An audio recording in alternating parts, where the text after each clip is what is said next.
自4月10日12时01分起。 L'annonce a fait la une du journal télévisé de la CCTV. Pékin répond à Washington. La commission des tarifs douaniers du Conseil des affaires d'État a annoncé aujourd'hui qu'à compter du 10 avril à midi 01, les taux de droits de douane stipulés dans l'annonce numéro 4 de 2025 de la commission des tarifs douaniers du Conseil des affaires d'État sur les marchandises importées en provenance des États-Unis seront ajustés. Le taux de droits de douane pour toutes les marchandises importées des États-Unis passera de 34% à 84%. Les tensions commerciales entre les États-Unis et la Chine connaissent une nouvelle escalade. Après l'imposition de lourdes taxes douanières sur les produits chinois, Pékin réagit en adoptant le principe de réciprocité. Nouveau rebondissement après les déclarations faites hier par la Chine sur une guerre commerciale qui ne profiterait à personne.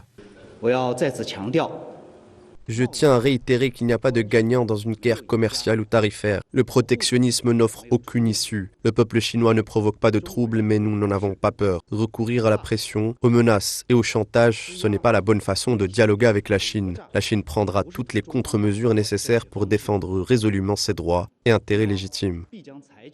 Par ailleurs, la Chine a annoncé également mercredi avoir saisi l'Organisation mondiale du commerce après l'imposition des nouveaux droits de douane américains sur ses produits. De son côté, l'Union européenne a exprimé ses préoccupations concernant l'impact de ces mesures sur ses économies et cherche à éviter une escalade qui pourrait nuire à l'économie mondiale.